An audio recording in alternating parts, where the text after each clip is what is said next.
Ouah, salut à tous, c'est Sturi, bienvenue pour cet épisode numéro 27 de mon incroyable carrière sur Extreme Warfare Revenge. Ah, ça continue, c'est bien, c'est super, on va terminer enfin cette année 2016, j'espère en tout cas dans cet épisode, donc c'est-à-dire on a beaucoup de choses à voir, on a beaucoup de choses à faire ensemble. Je vous remercie toujours à être aussi nombreux à suivre Extreme Warfare Revenge, parce que oui, on continue, on avance toujours petit à petit dans notre incroyable structure qui, je vous le rappelle, est en niveau national avec un public image à 55%, c'est-à-dire le niveau global n'a jamais été aussi proche que maintenant, c'est une bonne chose. Les concurrents sont désormais, alors attendez, hop, on va refaire un petit point sur les concurrents, sont toujours loin. On a la AAA qui est à 12%, qui fait le yo-yo là, entre le national et le culte. La CMLL qui est en train de s'en prendre plein la gueule, ils sont repassés à 10%, on les a mais humiliés. On a bouffé le business de la CMLL et ça c'est super cool. La World Wrestling Council est à 10%, donc autant vous dire que les directs compétiteurs sont très loin. Je vous rappelle qu'au dernier épisode, la Pro Wrestling Guerrilla et la Chikara sont repassés en niveau culte. Donc voilà, on est vraiment super bien. Hein. On a vraiment pris le contrôle sur cette division nationale. La division globale nous tord les bras, où je vous le rappelle, 3 compétiteurs sont en niveau global. La Ring of Honor qui est à 26%, qui est arrivée mais qui va galérer à rattraper déjà la TNA à 52%. Et la WWE intouchable loin devant à 100%. Un petit tour tout de suite pour pas perdre de temps sur vos commentaires, vos remarques, vos appréciations du dernier épisode et vos suggestions de recrutement, de booking, etc. Tout d'abord avec ce très cher Julien Lombard qui nous dit: salut Sturi, tu dois signer Yoshirai ou tu vas te la faire carotte. Oui, bah, tu m'étonnes. Je te conseille aussi vivement de faire une feud entre Kana et Cheerleader Melissa, ça a l'air prometteur, et essayer de créer un tag féminin. Tu peux aussi recruter d'autres membres du Bullet Club comme les Young Bucks, je suis curieux de voir leurs stats. Je pense aussi donner des victoires aux Face de Leader of the New School, ont 0 victoire dans leur feud. Zayn et Baylor aussi, je crois. Zayn et Baylor, il n'y a plus de... Ah oui, dans leur feud, ok. Sinon, bonne continuation, j'adore cette série. Alors, déjà, premièrement, par rapport à Yoshirai, je vais tout de suite t'arrêter un instant. Je ne peux pas la signer, personne ne peut la signer parce qu'elle a toujours un contrat avec la World Marvelous Future, je sais plus exactement si c'est ça. Compagnie au Japon, World Marvelous. Oh, je suis beau, Wrestling Marvelous Future, qui est une structure qui regroupe pour le moment BBL, Great Sasuke, Yoshirai, Koji Kanemoto. J'aimerais bien avoir Koji Kanemoto, j'adore ce catcheur. Masakatsu Fulaki et Tajiri. Donc non, malheureusement, la WMF, je ne peux pas. Voilà, tant qu'il y a une tournée, tant qu'il y a des dates annoncées, leur booking est annoncé au 1er janvier, donc peut-être que Yoshirai se libérera, on regardera quels catcheurs évolueront entre maintenant et le 1er janvier, quitteront cette structure. Donc Yoshirai, je ne peux pas la signer. Ah, tu m'as demandé aussi de faire un petit point sur les feuds en me rappelant qu'Union of the New School ont aucune victoire. Non, ils en ont une, voilà, une petite, avec je pense que c'était une intervention en fin de match ou une connerie du genre ou une victoire volée. En tout cas, ils en ont bien une. LG16 Finn Balor, c'est vrai que pour l'instant ça démarre tout doucement. Finn Balor est à 0 dans la bataille des leaders du Bullet Club, c'est super cool. Kenny Omega Sami Zayn, on est quand même à 8-5, donc ça va pour Zayn, et on va d'ailleurs terminer cette feud très très prochainement. Ok, ça c'est bon. Et tu voulais aussi voir les stats des Young Bucks. Je pense pas que ça soit si génial que ça. J'ai pas trouvé que c'était très cool la fois où j'étais passé dessus. Nick Jackson, pardon. Où est-ce qu'il est, Nick Jackson? Nick Jackson est ici, 63 en overness, Brawl 51, Speed 90, donc ça c'est très très bon. Technique 67, Charisme 64. Charisme, je trouve qu'ils ont chié dans la gueule quand même avec les frères Jackson, ça aurait pu être un petit peu plus haut. Mais de toute façon, il est blessé, Nick Jackson, et ouais, non, ça m'intéresse pas fondamentalement les frères Jackson dans mon histoire de Bullet Club. Là pour l'instant, avoir déjà un premier équilibre avec 3 membres, je trouve ça très très bien. Alors, quand on sait que là maintenant le Bullet Club ça a bien explosé, hein. C'est Kenny Omega en plus le leader aujourd'hui. En vrai, hein, je parle, voilà, si vous n'avez pas trop suivi la NJPW, ou si vous n'avez pas écouté C'est ça le catch FM, et je vous y invite fortement à vous rattraper sur Mixcloud dès lors que j'aurai uploadé la vidéo, ou nous écouter en live, parce que c'est quand même beaucoup mieux quand on écoute en live. Bad Jackson, et nulle part, il est probablement signé quelque part, Bad Jackson. Attendez, on va regarder Search Criteria, on va inclure les gens qui sont sous contrat. Bad Jackson, hop. Ça s'est fait, il est signé à la Ring of Honor, avec lui un overness beaucoup bien meilleur, 72, Speed 81, Technique 72, ça rééquilibre un peu, Charisme 64, et Brawl, il y a que dalle. Ok, bon bah écoutez, dans ce cas-là, les frères Jackson, non c'est pas pour maintenant, et de toute façon, Matt Jackson est signé, donc en prendre un sur les deux, je trouve ça pas véritablement chouette. Ils ont pas beaucoup de monde en hate, hein. Ils ont même personne, il y a personne en dislike et en hate, ils auraient pu mettre un petit Booker T ou un bon vieux Jim Cornette, ça aurait été un peu plus crédible, un peu plus décent. Quoique Jim Cornette, je crois, il a pris sa retraite. Oh, regardez, je parle, on va jamais avancer dans cet épisode parce qu'à chaque fois j'ai des idées, j'ai envie de... Non, Jim Cornette, il a dû prendre sa retraite, il est plus là. Ok, très bien. Commentaire suivant. Pour terminer, j'adore cette série. Bah écoute, Julien, nous aussi, c'est pour ça, on continue. Merci à toi. Flo Ultimo, bonne année à toi, Sturi. C'est vrai que je vous souhaitais mes vœux et je vous les souhaite encore à nouveau parce qu'il n'est pas trop tard, on peut encore les souhaiter. Et que tu arrives au moins à 10 000 abonnés cette année. Bah écoutez. Peut-être, je ne sais pas, ce serait incroyable, ce serait plus que doubler les chiffres de l'année précédente. Mais écoute, merci à toi. Hein. Moi, je vise 21 575, comme je l'ai toujours dit. Non, 260, je sais plus. C'est un troll. Je pensais à quelque chose que tu pourrais faire, peut-être pas tout de suite, mais recruter des catcheurs japonais. Toi qui adores ce style, tu pourrais acheter quelques catcheurs fort intéressants et faire un nouveau clan à la CCLC. On a déjà un clan avec Naito et Okada. Hein. C'est improbable, mais bon, ça marche pas trop mal, ça marche pas si mal que ça. Puis, vas-tu acheter Ryback? Non, c'est peut-être un choix intéressant. Mais non, Ryback, en fait, en effet, prend sa retraite, on a bien rigolé, mais il est toujours signé à la WWE, donc j'aurais pas du tout la possibilité d'interagir avec ce bon vieux Skip Sheffield. Et ta division tag team est très importante, mais je te conseille une nouvelle team, MVP et Kenny King. Ils sont très bons, mais ils sont sans doute signés à la TNA. Pour finir, bonne chance pour cette nouvelle année. Donc ouais, non, c'est même fort probable qu'ils soient tous les deux à la TNA.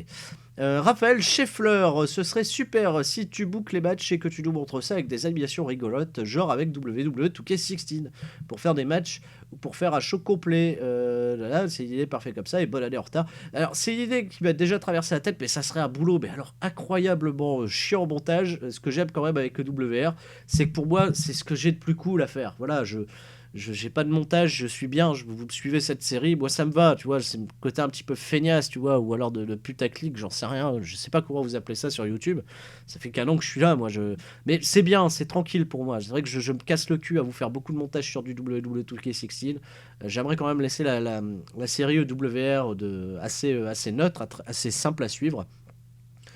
Voilà, et puis pour moi, c'est simple à réaliser aussi, je vous l'avoue. Peut-être, pourquoi pas, à l'avenir, faire un... C'est vrai que du coup, j'ai créé dans WWE 2K16 un roster un peu WR. Pourquoi pas, en effet, par la suite, faire un épisode, je sais pas, un hors-série WR sur WWE 2K16. Pourquoi pas, c'est une bonne idée, peut-être, je ne sais pas. En tout cas, merci Raphaël, merci à toi et bonne année aussi. Pogoz qui nous dit « Enfin, j'attendais vraiment cet épisode, merci. » Bah écoute, en plus, très bien, parce que si tu regardes celui-là, t'en as un nouveau. Le bashing de Ryback continue, et il ne s'arrêtera pas, je préfère te le dire. Voilà, je ne sais pas ce qu'il faudra pour que je puisse avoir un petit peu d'espoir sur Ryback. C'est vrai que c'est du bashing gratuit, mais comme je le dis, dans le catch, les goûts et les couleurs, voilà, vous pouvez respecter, vous pouvez aimer Ryback, vous pouvez aimer des catcheurs, voilà, gratuitement. Moi, j'aime bien basher gratuitement la gueule de Ryback. Je sais que c'est pas sympa du tout, mais voilà, je ne lui trouve rien. J'ai l'impression qu'en fait, Ryback s'est trompé d'époque. J'aurais peut-être adoré Ryback s'il était arrivé 15 ans avant. Voilà, je sais pas. Pour moi, c'est un catcheur qui a voilà, un train de retard sur son époque. C'est mon point de vue. Je reposte mon idée pour Frightmare. Si il est face, donne-lui un gimmick de High Energy Highlight Reel. S'il est Heel, Cult Member ou Mysterious Underworld, je ne sais pas si ces gimmicks sont dans EWR vu que je joue à TEW 2005. Oh, monsieur joue à TEW 2005. C'est vrai que je suis en train, pour l'instant, je vous le dis en parallèle, je suis en train un petit peu de toucher à Total Extreme Warfare. Je galère encore pas mal. Je galère encore trop, je veux dire, pour pouvoir vous présenter une série, un let's play dessus, donc voilà, laissez-moi le temps, ça viendra, je ferai peut-être un jour un let's play sur un Total Extreme Warfare, je vous demande juste de me laisser le temps afin que je maîtrise un petit peu mieux la bécane, parce que c'est vraiment beaucoup plus complexe, là ça va, en un mois tu peux booker une année dans EWR, là il te faut une année pour booker un mois dans TEW, je sais pas si ça parle si vous jouez à ça, mais comme je vous dis, voilà, j'aimerais beaucoup avoir vos expériences de TEW, si quelqu'un veut un jour se lancer dans un let's play, je l'encourage fortement, parce que déjà moi ça m'aidera à faire marcher la machine, et non, je vous y invite très très fortement. Et Feed le cochon à l'aide, voilà, Sturi, tu as promis de me citer dans le CSL Catch FM, et voilà, Feed qui à chaque fois ses commentaires passent à la trappe, je te fais des bisous, et au moins là tu seras passé dans un épisode de WR. Bon, j'espère que la prochaine fois tu auras quand même quelque chose d'intéressant à dire pour notre carrière, mais en tout cas voilà, je t'ai cité, j'ai fait ma bonne action. Allez, hop, c'est parti, on avance un petit peu, nos belles journées. Merci Vicky Guerrero d'avoir cru en moi. Je m'excuse m'excuse totalement, on m'a envoyé des fonds d'écran, je vais un petit peu vite, je suis désolé, j'ai pas pris le temps de les incorporer. J'ai eu un super fond d'écran justement avec Ryback, voilà. Ça aurait été de mise, ça aurait été très drôle, donc, donc malheureusement j'ai oublié de le mettre et je m'en excuse totalement. Je crois que c'est Quentin qui nous l'a envoyé, et voilà, je m'excuse tout plein, Quentin. J'ai plus que 36 catcheurs par contre. David Rousseau, là, t'es à la bourre. Hein. On est beaucoup plus aujourd'hui dans ces salles catch. Par contre, Chet Strickland est toujours bourré. Je sais pas s'il est encore en réhab, Chet Strickland. Tiens, ça m'intéresse de savoir. Shane Strickland. Shane Strickland, il est en open contract. Par contre, ouais, ses stats se sont quand même bien cassés la gueule, hein, parce que je me souviens qu'il y avait des endroits où il était monté à plus de 80, plus de 90. Il veut plus, de toute façon, il veut plus signer avec nous. Hein. Il est dégoûté, Shane Strickland. Bah, tu m'étonnes, attends. Quelle catastrophe chez Strickland. Hardskull a pris le contrôle de la Chikara. Je ne sais absolument pas qui est ce Hardskull. Très bien, on avance. Le Game of Thrones. Et on va se booker le premier Saturday Night Catch. C'est parti. Tadam, voilà, comme ça c'est magique. Et on a déjà booké tout ça. Alors je suis un petit peu en galère parce que j'ai pas mal de catcheurs qui sont partis au Japon. Par exemple, j'ai pas Zack Sabre Jr., j'ai pas les catcheurs de la Noah. De manière générale, j'ai pas fait gaffe si. Oui, non, j'ai ceux de la NJPW. Donc j'ai dû faire appel à Rich One pour main eventer contre Kazuchika Okada. J'ai moi fait donc du coup d'efforts sur la feud entre les Leaders of the New School et les Motor City Machine Guns. Il y aura juste une promo et ça sera juste des petits matchs de test un petit peu pour moi, comme ça on va pouvoir un petit peu tester les forces en vigueur, les forces de chacun. Notre événement commence avec Trent Barretta contre Alex Shelley. C'était histoire de tester un petit peu Barretta. Ça fait de la qualité quand même dans le ring parce que ça fait un 88%. Par contre, Barretta étant pas du tout over, j'ai un overness pour Ave et donc une victoire de Shelley. Voilà, on n'en parle plus, 1, 2, 3. Limite, c'est un squash. Hein. C'est vraiment un squash. Victoire de Shelley, impeccable, 1, 2, 3. Juste derrière, j'ai fait une promo de Smarty Skrull aidé par Bill Cooper sur la gueule d'Alex Shelley, justement, qui vient de gagner son match pour un petit peu continuer la feud entre les deux. Ça marche pas génial au final, 75%, parce que Marty Skull manque encore d'overness, à mon sens. Bill Cooper rattrape quand même le coup au micro, mais bon, c'est encore un peu léger. De toute façon, comme je dis à chaque fois, Saturday Night Catch, ça me permet d'un petit peu aider les mecs en manque d'overness. Ah putain, oui, ça se ressent aussi sur ce match totalement, hein, parce que juste Sylvester Lefort, CJ Banks en équipe contre Bad Bones et Joey Ryan, là vraiment il y a très très peu d'overness dans ce match. Ça fait quand même un match assez long pour un 2 étoiles 3 quarts. Bon, la qualité est pas si mal, mais par contre l'overwriting est à chier. J'ai fait exprès de donner une victoire à Lefort et Banks pour continuer la feud entre Lefort et Bad Bones, et donner une victoire supplémentaire à Sylvester Lefort, voilà, parce que vous m'avez dit de croire en Lefort, et ben on croit en ses rêves, on croit qu'on est fort. Voilà, pour rattraper le coup, Cheerleader Melissa Mischief, 79%, c'est bien. Mischief qu'on avait beaucoup moins utilisé ces derniers temps, voilà, qui va sur le cul pour Cheerleader Melissa. Ça fait un bon match là-dessus, je n'ai rien à dire, c'est toujours très bon quand c'est du match féminin. Rich Swan warming up backstage, putain, ça lui a fait perdre de l'overness ce segment, il est pas 76%.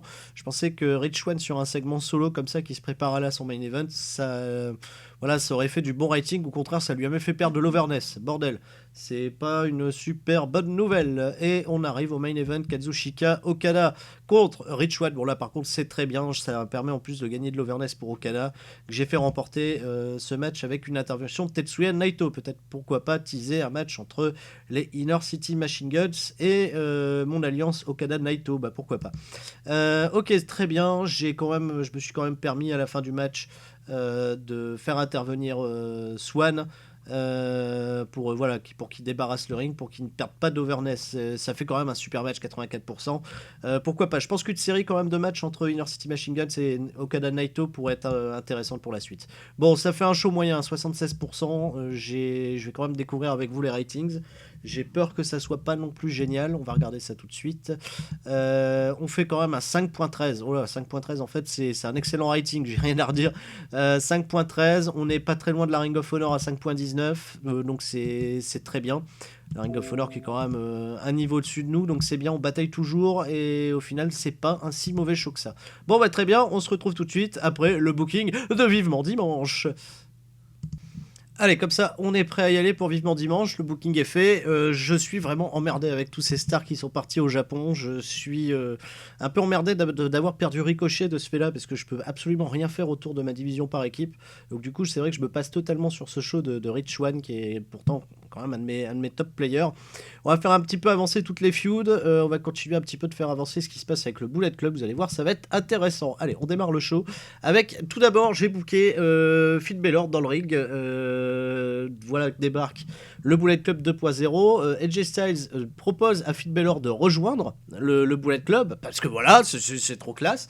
Finalement, Finn Balor décline la proposition. Il se fait attaquer par le Bullet Club. Comme ça renforce un petit peu la feud qu'il y a et la rivalité naissante entre AJ Styles et Finn Balor.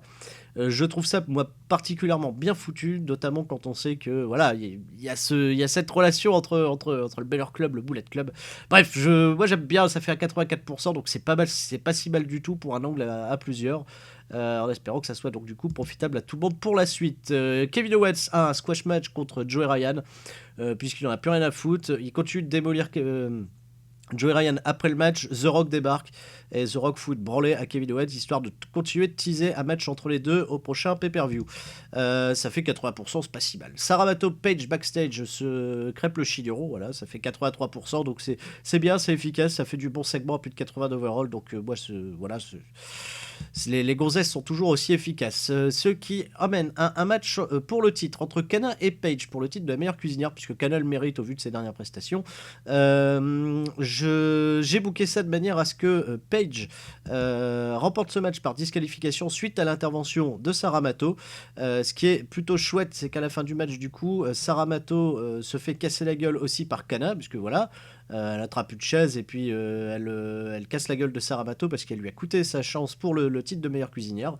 Ça fait quand même un truc très bon au final, hein, 81% de rating sur un match féminin, j'en remonte pas moins, c'est très très bien. Ça peut ouvrir donc justement les portes pour un excellent triple threat avec Paige, Saramato et Kana pour le prochain pay-per-view. En tout cas, voilà, c'est très bien, c'est bien parti pour. C'est vrai que du coup, je mets un peu de cheerleader Melissa sur le côté, mais ouais, pourquoi pas, ça peut être très bien. Vicky Guerrero boucle le match, le main event entre Davey Richards et Tyler Breeze qui sont voilà, en pleine guerre tous les deux. Je suis vachement déçu par contre de Vicky Guerrero, encore une fois, quand elle annonce un match, ça fait que 73% de rating. Je suis vraiment déçu des statistiques et du rendement de Vicky Guerrero malgré ses stats. C'est particulièrement décevant. Je vais quand même aller voir un petit peu son moral derrière, mais ouais, j'ai vraiment peur de ne pas garder Vicky Guerrero. Je dis ça à chaque épisode, mais je m'en rends compte un peu plus à chaque fois. Ok, parfait. Sonjay Dutt contre ACH. Ou alors je book mal un truc, hein, vous me le dites. Ouais, j'ai mis ACH. Il fallait vraiment un bouche-trou, un face bouche-trou là pour ce match contre Sonjay Dutt. Même en donnant le meilleur de lui-même, ACH. Ça fait un 76%. Bon, c'est bien le trophée Michel Drucker prend en image. Le but, voilà, c'est toujours de continuer cette série d'infaillibilité pour le gendre du patron, c'est-à-dire. Et membre de la Breeze Inception, Sonjay Dutt. Bon, la Breeze Inception, c'est vrai que je commence à avoir un petit peu de mal à booker ça, enfin on verra quand même par la suite. Sami Zayn backstage, je claque une promo sur Kenny Omega, ça fait que 79%, je m'attendais quand même à mieux de la part de Sami Zayn, histoire de continuer un petit peu la fuite entre les deux, et ça débouche sur ce match-ci, enfin vous allez voir un petit peu ça un petit peu après. Alors Kevin Owens par contre qui en a marre, qui quitte le building, c'est pas terrible du tout, 76%, ok. Bon, on arrive au gros match, ce semi-main event, le Bullet Club 2.0, contre Adrian Neville, Sami Zayn et Finn Balor. Alors là, ça fait quand même un dream match, une dream card qui est méga cool, qui se termine avec la victoire des Faces sur le Bullet Club, avec une victoire de Finn Balor sur AJ Styles, histoire de marquer le coup. Au final, c'est quand même très bon, hein, 85% de match quality, 85% de val rating, mais je sais pas, je m'attendais quand même à beaucoup mieux de ce match. Bon, on va pas cracher dans la soupe, c'est quand même excellent. Ce match devrait normalement, si vous prenez ce match en vrai, ça doit être quand même particulièrement très très cool. Il y a tout le monde en plus là, tout le monde sera là. Non, il n'y a pas Kenny Omega. Kenny Omega, putain, la WWE, je sais pas si vous le savez, mais Kenny Omega a commencé sa carrière à la OVW. Je sais pas s'il est resté jusqu'à la Florida Championship, Mais il a commencé sa carrière très jeune en étant signé rapidement par la WWE et c'est de son plein gré qu'il s'est dit c'est pas ça que je veux, c'est pas ça que je veux faire pour m'éclater dans le cadre, je me casse. Et quand on voit donc justement la carrière qu'il a au Japon, il avait toujours annoncé être un grand fan de Kota Ibushi. Et dès lors que les deux mecs se sont rencontrés et qu'il a pu rejoindre la DDT, Kenny Omega, voilà, c'est senti comme un poisson dans l'eau au Japon. J'aime bien, Kenny Omega, c'est vraiment un catcheur que j'apprécie énormément depuis le tout début de sa carrière. Ok, David Richards backstage, voilà, continue sa feud avec Tyler Breeze. Alors, David Richards, voilà, sur une promo backstage, c'est vraiment super efficace, 92%. On est vraiment en train de monter David Richards au sommet, ça c'est cool. Pourquoi pas terminer avec David Richards en feud contre une fois que ça sera terminé avec Kevin Owens pour ce titre, pourquoi pas, ça peut être chouette. Ok, et ça décline donc du coup sur un match entre les deux, une première confrontation qui me fait un super 92% dans le rating, ça marche super bien. Tyler Breeze, David Richards, j'ai donné la victoire au final, pardon, excusez-moi, à Tyler Breeze par l'intervention de Chris Masters pour faire un truc dégueulasse avec la Breeze Inception qui domine à la fin. David Richards, ça fait quand même à 4 étoiles et pour voilà, avoir vraiment un main event qui dépote en fin de carte. On peut compter sur Tyler Breeze et David Richards, c'est évident. Bon, très bien. J'aime bien quand même finir sur un match simple qui a de l'enjeu, enfin qui avait un certain enjeu au vu de la guerre que mènent ces deux hommes. Ça fait un superbe show au final, 82%, même si on a quand même connu bien mieux. C'est pas si dégueulasse que ça. On va voir un petit peu si on approche les 4,60, 4,70 sur les ratings du show. Allez, on va voir. Kevin Owens, Joey Ryan et John Ryan marchent très bien ensemble. Très bien. C'est vrai que par rapport à l'overness de Joey Ryan, le match n'était pas si dégueulasse que ça. Joey Ryan, qu'on a juste pour un mois, après il prend sa retraite, donc voilà, je l'utilise, je le surutilise un petit peu plus parce que j'aime beaucoup ce catcheur. Très bien. Superbe being destroyed. Bah oui, voilà, on éclate tout le monde au niveau des ratings. On fait un 3,83. Ah, je pensais qu'on pouvait aller jusque 4, mais non, on est sur du 3 points. Quand on voit quand même que pour Saturday Night Catch, on est à plus de 5. Ouais. Je peut-être vraiment à switcher mon star power d'un show à l'autre. Puisque voilà quoi, je surutilise les stars donc du coup à vivement dimanche parce qu'on a une carte qui est quand même beaucoup plus grande et c'est le dimanche soir avec du 3.83. Je pense qu'on a plus besoin de ça et on va peut-être switcher les rosters. En plus c'est très bien le titre vivement dimanche qui est un petit peu mineur. Le trophée Michel Drucker pourra servir peut-être à builder de nouvelles petites superstars et basculer dans ce cas-là le titre majeur sur le gros show avec les grosses feuds, enfin sur le plus petit show, sur le Saturday Night Catch, pourquoi pas, je ne sais pas, je demande, j'ai pas eu beaucoup de vos avis là-dessus sur les commentaires, mais je vous invite fortement à me les donner. La AAA, il y avait un show, ok, bon le 3.63, du coup on éclate vraiment la CMLL toujours, donc ça c'est bon. Super Estrella se fait 1.22, donc ça va, on les a bouffés. Le contrat de la CMLL a été renouvelé et la la WWN Dragon Gate USA Evolve passe au niveau national. Très bien, bienvenue les loulous, en espérant que vous fassiez pas trop de dégâts au niveau des stars signées. C'est très bien, on va pouvoir s'en apercevoir très rapidement. Allez, on avance, Finn Balor. Merci, très bien. Je vais avancer plusieurs jours d'un coup et puis je vais lire un petit peu les mails, je vais voir un petit peu les nouvelles avant de vous booker le prochain Saturday Night Catch. Comme ça on sera bien, patati patata. Voilà, on arrive au Saturday Night Catch, on va quand même faire un petit tour sur tous les mails. Hop, 6.92 pour Raw, bon, ça va. La TNA a signé Black Warrior dans un contrat signé, on s'en fout. Satoshi Kojima a signé à la TNA. Ah tiens, Kojima qui était libre de sa tournée avec la NJPW. Non, j'allais peut-être pas en profiter. Harry Cannon signé à la TNA. Harry Cannon qui est un catcheur indie, mais vraiment indie, hein, typiquement indie, mais que j'apprécie beaucoup, qui est au vu de son physique, est quand même capable de trucs incroyables. J'aime beaucoup ce catcheur. Scott Parker qui a signé à la TNA. Ça fait toujours plaisir. Pourquoi pas, Scott Parker qui est... Ouais, moi c'est un catcheur que j'aime bien, un catcheur de la Chikara. C'est pas mal du tout. Chuck Taylor était libre de tout. Il a été signé par la TNA. Putain, la TNA est en train de faire mamif sur plein de catcheurs. Jimmy Rive signé à la TNA. Ted DiBiase, donc junior, hein, signé à la TNA. Ok. Yoshira il prend des agreements avec la ECWA, ok. Lofisto signé à la WWN, ils ont signé également René Dupré. Nick Gage prend un accord avec eux. Madison Eagle signé à la WWC, bon ça m'intéresse pas forcément. Alex Riley, bon ça m'intéresse pas du tout. 1.12 pour Main Event. Bon, ça, c'est les ratings de Main Event, tout ça, on s'en fout. Kota Ibushi préfère travailler à la AAA, ok. Ok, très bien. C'est bien. On va quand même essayer un petit peu de renouveler notre stock parce que je suis cruellement en manque de face pour le show Saturday Night Catch truc. Kota Ibushi, tiens, justement, qu'on vient de voir. Ça donne quoi au niveau des stats? C'est quand même, il a quand même des stats bien average. Enfin, il est bien en speed et en technique surtout. Ça, c'est évident. Caris, bon, on s'en fout un petit peu. Je pense pas qu'on va le prendre pour le faire parler. Brawl, je pense qu'ils ont chié dans la soupe parce que c'est un mec qui fait quand même beaucoup de progrès au niveau de sa Brawl. On peut pas le signer parce qu'il voilà, il tourne avec la BJPW. Par contre, le prendre en face, tout simplement pour le mettre après à Saturday Night Catch, ça peut être bien. Je vais le signer, je vais prendre Kota Ibushi. Ça ne demande pas trop cher en plus. Merde, je suis parti dans le général. Kota. Kota Ibushi, hop, il est là. On va le mettre, hop, à Saturday. Voilà, impeccable. Très bien, et je vais vous booker ça tout de suite, comme ça on pourra utiliser Kota Ibushi pour cette première. A tout de suite les amis, c'est parti. Voilà, comme ça, c'est bon. On a terminé de booker ce show. On va continuer de pêcher un petit peu notre alliance Naito Okada en main event avec un petit match comme ça contre Excellent et Ryan. Bon, le show, vous allez voir, j'ai testé un truc incroyable dès le premier match. J'ai donné un match à Bill Cooper qui se fait donc démolir la gueule par Alex Shelley, qui en plus de ça se permet de gagner avec une intervention de Chris Sabin. Ça permet à Marty Scurll de faire le save derrière et de continuer un petit peu la feud. Je suis pas si déçu que ça du coup du match de Bill Cooper qui est pas véritablement un catcheur.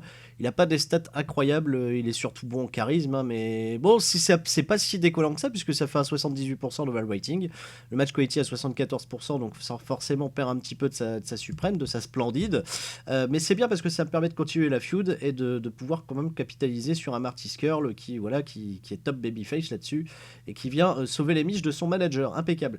Ouais, bon, c'était histoire de voir Bill Cooper ce que ça pouvait donner dans un match, comme ça on est quand même bien. Mickey James fait une promo backstage pour Sylvester Lefort pour foutre plein dans la gueule à Bad Bones. Je suis hallucinamment surpris du rating, 85% de rating pour cette promo de Mickey James et Sylvester Lefort. Je dis oui, merci d'avoir cru en cette alliance tous ensemble. Mickey James, Sylvester Lefort, ça marche bien. Donc ça shoot la gueule de Bad Bones, qui pourtant, il n'y a pas beaucoup de monde qui a beaucoup d'overness, mais ça fait 85% de rating, c'est très bien. Voilà, bonne idée, c'était marqué en plus, bonne idée. Emma contre Mischief, j'ai donné un premier combat à Emma contre Mischief, ça fait de la merde. Hein. Alors là, par contre, au niveau des filles, on a quand même été habitué à bien mieux. Emma, je suis assez déçu quand même de ce premier combat, parce que Mischief, ça reste quand même une valeur sûre de la structure. Ça fait un match quality en plus à 66, il n'y a rien. Ouais, c'est homogène au niveau du score, mais c'est très médiocre. Ok, bon, bah très bien, on aura testé. Kota Ibushi fait ses débuts. J'avais pas trouvé meilleur adversaire que Xavier Woods, qui est quand même mon jobber de luxe, membre de la Breeze Inception, qui est incroyable pour mettre over des talents. Et ça marche du tonnerre. Putain, Kota Ibushi, match quality 90%. Ça fait un overrating à 80%. Plus Kota Ibushi a pas forcément un gros overness. Là, il a gagné 2 points grâce à ce match. Xavier Woods en a perdu 1. Ça fait quand même un match super bon à 80%. Malgré justement le fait que Kota Ibushi soit pas terrible, mais c'est bien ça. Je suis peut-être en train là de construire avec Kota Ibushi cette bonne recrue là, un challenger potentiel au titre de Sonjay Dutt, avec qui je suis sûr ils pourront faire des échanges super chouettes. À voir, à tester. En tout cas très bien, super les débuts de Kota Ibushi. Tetsuya Naito, Kazuchika Okada backstage via le ring pour aller affronter. Bon, ça fait 74% parce qu'ils sont pas hyper charismatiques tous les deux, malheureusement. Et ils vont au ring pour affronter en main event une équipe totalement improbable composée de Greg Excellent et Joey Ryan, ce qui fait un match là encore vraiment average, dû surtout au manque, je vais dire, d'overness encore d'Okada et de Joey Ryan de manière générale. Bon, ça fait quand même un bon match, même si je m'attendais à mieux quand même pour ce main event. Surtout par rapport à Greg Excellent qui pourrait, je pense, apporter quand même beaucoup plus. Bon, au final, ça fait un show à 76%. On fait pas encore une fois un excellent show pour Saturday Night Catch. Ce qui est dommage parce que c'est quand même le show qui nous rapporte le meilleur ratings. On va faire donc du coup le petit bilan de ce petit show bien sympathique. Alex Shelley, Bill Cooper, ça clique pas. Bah oui, bah c'est probablement parce que Bill Cooper est pas véritablement un catcheur. Alex Shelley demande à être pushé. Bah tiens, on va pas se priver de pusher Alex Shelley, ok. Sarah Mato qui me demande des matchs avec Shirley Mesa. Je vais suivre votre conseil d'ailleurs. Alors là, attendez, close. Je vais me les noter, je vais me les foutre dans le notepad. Il est où le notepad? Il arrive? On peut avoir le notepad? Ah putain, c'est long, hein. Waouh, on est arrivé où? On est sur internet. Non, c'est le notepad. Merci.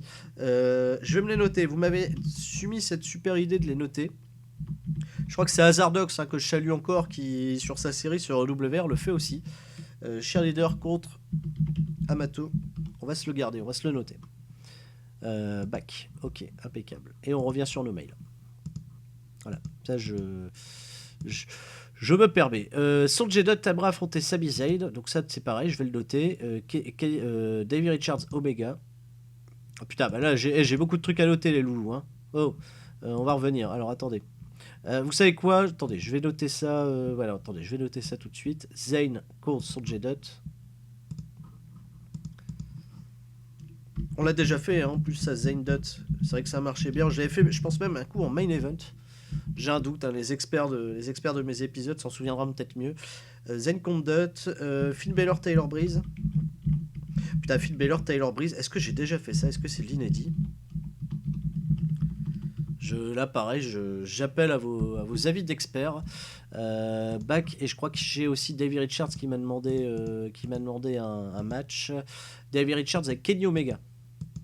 Putain, 5.43. Putain, on explose encore une fois les ratings. Et on a même battu la Ring of Honor, quoi.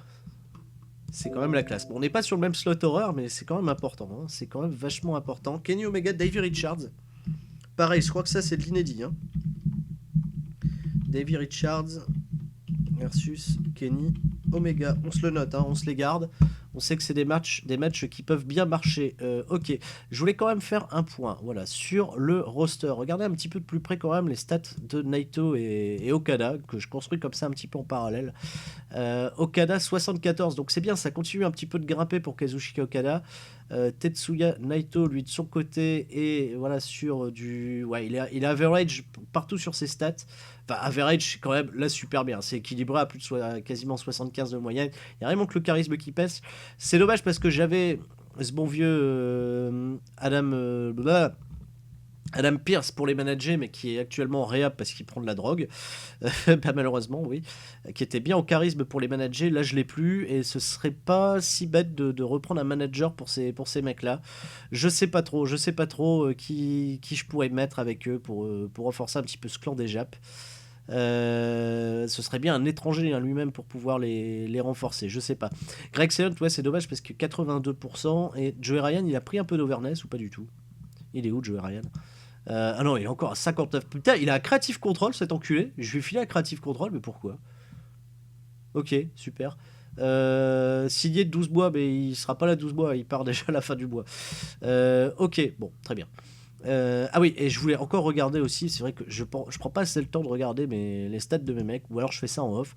Sylvester Lefort, c'est bien, ça monte à 65. Bad Bones, c'est à 53. Bad Bones, j'ai besoin quand même de lui faire grimper de l'overness. Il va falloir essayer de lui trouver un adversaire, un gros adversaire sur qui lui prendre une victoire. Je pense notamment à Chris.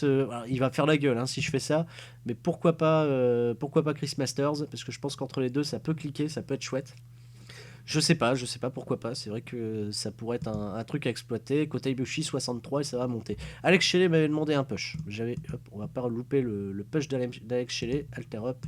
Hop, main eventer, merci, très bien, il est content, tout va bien. Et on passe tout de suite au booking de Vivement Dimanche. À tout de suite. Et comme ça, ça y est, on est parti pour ce super Vivement Dimanche. Alors là, je termine la feud entre Sami Zayn et Kenny Omega. Il va y avoir un show incroyable avec des oppositions entre tous les membres qu'on a vus dans le 3 contre 3 de la semaine passée. C'est-à-dire tout le Bullet Club contre voilà, cette stable que j'aurais pu appeler NXT. Tu vois, les NXT, les NXT Darling, en quelque sorte. Adrian Neville, Sami Zayn et voilà, et Finn Balor, vous allez voir, ça va être cool. Il y a la guerre entre The Rock et Kevin Owens qui va continuer, et la Breeze Inception toujours en opposition avec Davey Richards. Vous allez voir, ça va être cool, mais c'est vraiment centré sur ces trois éléments-là. Et les filles, on y reviendra. Sami Zayn dans le ring, Kenny Omega, le challenge pour un match ce soir. Le challenge est accepté, ça fait un super 81% de value rating. C'est très bien, tout ce qu'il y a de bien bon pour terminer la feud entre les deux. Le premier match oppose donc Finn Balor dans cette série donc d'affrontements, de 3 affrontements. Finn Balor à Johnny Gargano, une victoire de Balor comme ça clean pour démarrer, pour mettre les babyface en avant. avec le run-in à la toute fin de AJ Styles sur la gueule de Finn Balor, comme ça c'est bien. Ça permet toujours d'insister un petit peu sur le côté drama entre les deux, et ça fait un 80% de rating. Je suis un peu surpris parce que le match quality est à 92, la chrono réaction à 87. J'ai l'impression qu'on va peut-être se viander sur le rating parce que voilà, il y a peut-être trop de choses un peu trop cool dans ce show, je ne sais pas encore. Kevin Owens arrive au ring, il dit voilà, il pose une chaise au milieu du ring, il dit qu'il ne bougera pas tant que The Rock ne se pointera pas. The Rock se pointe et Kevin Owens s'enfuit. Voilà, très bien, impeccable, 84%, c'est toujours bien. Les filles, voilà, ouais, c'est bien ce que j'ai peur là au niveau des matchs, 82% de crowd réaction avec 88% de match quality, mais seulement 76 de rating. C'est pas bon pour ce qui est des matchs. J'ai fait un tag, donc Kana Saramato contre Paige Cheerleader Melissa. L'idée c'est de brouiller un petit peu Saramato et Kana pour que Paige puisse en profiter. C'est ce qui se passe. Kana et Saramato restent dans le ring en train de se disputer. Saramato est vraiment en colère. Kana pousse Saramato et elle se barre. Elle est furieuse. C'est très bien. Ça fait quand même un 4 étoiles. Vicky Hero comme ça parfaitement. Annonce que prochain show qui s'appellera Par-dessus la troisième corde, puisque je vais y faire un méga rumble pour décider le... Oui, on va voir notre premier Royal Rumble. Ça va être dans le prochain épisode. Ça va être génial. On va pouvoir donc voir un match, un triple set entre Kana, Saramato et Paige. Et je vous rappelle quand même que le vainqueur du Royal Rumble affrontera le champion en titre, Kevin Owens, enfin le champion s'il est toujours au champion, au CSL Catch Mania. Voilà, oui, bien sûr, on copie un petit peu ce que fait la VVE. Davey Richards claque une promo sur la gueule de Sonjay Dutt. Pourquoi ? Puisque voilà, on a 87% et on a un match entre Sonjay Dutt et Davey Richards. Et je suis vraiment blasé là par rapport à cet overrating. Ça aurait pu être normalement beaucoup mieux. Ah là là, ça fait un bon match. J'ai fait René à la fin, donc Sonjay Dutt l'emporte parce que j'ai fait René à la fin Tyler Breeze pour continuer la fuite entre les deux. Mais Davey Richards a quand même réussi à dégager les deux parce qu'il est, voilà, Davey Richards c'est une machine, il est trop bon. The Rock est dans le ring, Kevin Owens se pointe, Kevin Owens marque un coup sur The Rock, il pose au-dessus de lui avec la ceinture après l'avoir attaqué, 83%. C'est toujours bon avant de préparer leur match. Adrian Neville et AJ Styles, regardez, ouais, c'est dommage que je suis entaché au niveau de l'overrating parce que ça fait un match de malade entre Neville et Styles où j'ai donné donc une victoire à Styles suite à l'intervention de Gargano. Balor a fait le run, comme ça il a pu se venger de Styles et ça fait un partout dans la guerre entre NXT et le Bullet Club, le Bullet Club, for life. Davey Richards backstage se fait totalement décimer la gueule par la Breeze Inception, comme ça c'est bien, on continue la feud. 87% de rating, c'est très bien. Avant d'arriver au main event, putain, qui a fait un match quality à 100% et je me fais mais alors totalement avoir sur cet overrating, je suis dégoûté. On a terminé la feud entre Kenny Omega et Sami Zayn avec une victoire clean de Zayn pour un match qui est même noté à 5 étoiles tellement il est bon, mais ça me fait un overrating pourrave. On a fait un last man standing pour terminer. Pour AV 85, on va pas cracher dessus, mais merde, ça aurait pu être beaucoup mieux. Kenny Omega au final de cette feud gagne 2 points d'overness, Sami Zayn en gagne 4, la feud est terminée. Place maintenant à la feud entre Finn Balor et AJ Styles. Ok, je suis quand même assez déçu, on refait encore un 82%, ça aurait dû être beaucoup mieux, je ne me l'explique pas. Je ne me l'explique vraiment pas du tout. Bon, tant pis, c'est pas grave. Jim Ross, Crystal Ajus, vivement dimanche, c'était bien. C'était bien, mais je m'explique pas justement ce petit problème là qu'on a eu. Kana et Saramato marchent très bien en équipe, mais quand elles doivent s'affronter, je pense que ça doit être encore mieux. Merci de ce conseil. Adrian Neville et Jay Styles, ça work super bien ensemble, ok. Sami Zayn est content de sa feud. Ayako Madame demande des matchs avec Mischief, ok. Greg Exxon, Chris Masters, ben voilà, ça je connais, ça j'ai pas besoin de le noter, c'est de l'acquis. 3,71 pour ce vivement dimanche. On était face quand même au pay-per-view de la WWE TLC. C'est peut-être ça qui nous a fait un peu de mal. La CMLL, ok. Et la PWG est remontée au niveau national. On est à un public image à 71%. C'est-à-dire on a pris 16% en 2 semaines, ce qui est particulièrement très très cool. On va, je pense, très rapidement arriver au niveau global quand on va passer en 2017, ce qui est une bonne chose. Je vais faire juste un dernier point sur les feuds. C'était une feud mineure. C'est peut-être pour ça qu'ils n'ont pas récupéré autant d'overness, les mecs. Statistiques, on a un 4-2 sur AJ Styles, Finn Balor, donc ça c'est plutôt bien. Davey Richards, Tyler Breeze, ça monte vite, hein, on est déjà 4-3 pour Davey Richards, donc ça c'est plutôt très cool. Leader of the New School, Motor City Machine Gun, ça fait 4-4, mais voilà, la hit est quand même vachement basse. Boats et le fort, c'est encore aux prémices, donc voilà, il y a encore beaucoup à faire. Il va falloir que je me concentre un petit peu sur Leader of the New School et Motor City Machine Guns, mais par contre, je ne connais pas les dates. Attends, Zack Sabre, c'est où qu'il est? C'est à la Noah ou à la NJPW? Je sais plus, c'est à la Noah. Ils sont en tournée, je vais revoir Japon, tournée, Noah. Quand est-ce que je peux le récupérer? Pareil, je vais récupérer aussi Ricochet dès lors que ça sera terminé. Noah. Elle est où la Noah? Ah, Pro Wrestling Noah, pardon. Ok, ils sont en tournée, donc là, voilà, tout le mois de décembre, là, je l'ai pas. Et putain, oh là là, tout le mois de janvier. Oh, c'est pas bon, ça. Hein. Ah, c'est pas bon du tout. J'ai peut-être fait le con, parce que c'est vrai que là, je vais devoir me passer quand même de mes stars de la Noah pendant 2 mois. 2 mois complets, il n'y a pas un petit jour où on peut caser quelque chose. Putain, il n'y a rien, on peut rien caser du tout. Ils sont partis là tout l'hiver, dans le froid de l'hiver, et je vais pouvoir les récupérer qu'au mois de février. C'est vraiment pas bon du tout. Putain, la Noah va nous casser les pieds. On va se positionner quand même juste avant le prochain show, avant le Vivement Dimanche. Avant le Saturday Night Catch pour terminer cet épisode, parce que dans le prochain épisode il va quand même y avoir du lourd, hein, ça je vous l'annonce. Ça sera donc là le show du 24-25 et Event History, pardon. Hop, Event. Notre show par-dessus la 3e corde, ça sera juste après Vivement Dimanche. Ça va s'annoncer quand même incroyable. On va en plus pouvoir clôturer l'année. On va voir notre bilan de fin d'année. Ça va être aussi très très cool. Il va falloir pas rater cet épisode numéro 28 qui va s'en venir, parce qu'il va s'annoncer génial, fantastique. Tiens, la PWG qui est remontée au niveau national fait des petites signatures, comme ça on va terminer là-dessus. DJI de signer à la PWG. DJI, il n'y a pas idée de signer ici. DJI et John Zordig, la PWG. Putain, ils sont en train de recréer la CZ. Incroyable. Tito Ortiz, qui n'en a plus rien à foutre du MMA, est parti à la CMLL. Bon, bah pourquoi pas. Et puis voilà. Bon, bah écoutez, on va se quitter là-dessus. En tout cas, j'espère que cet épisode vous aura plu. Même si je m'explique toujours pas ce problème d'overwriting sur le dernier épisode. C'est quand même un peu. Enfin, sur le dernier show. C'est un peu dommage. On va se retrouver en plateforme pour terminer, donc du coup, l'année 2016. Je pensais la finir là, mais ça va être quand même compliqué. On est encore un peu juste niveau timing pour avancer plus vite. Mais en tout cas, on a quand même su avancer de 2 semaines et on a de très très bonnes nouvelles. 71% de public image. Le pognon, j'en parle même pas. On est hyper à l'aise. Je pense qu'il va quand même falloir, et on y pensera là pour ce début de l'année 2017 quand on y sera, refaire un tour sur des gens à signer. Parce que voilà, j'ai eu une bonne surprise avec Kota Ibushi aujourd'hui. C'était plutôt pas mal. Bon, très bien. Et ben, je vous fais des gros bisous à tous. C'était Sturi et je vous dis à la prochaine. Ciao, ciao.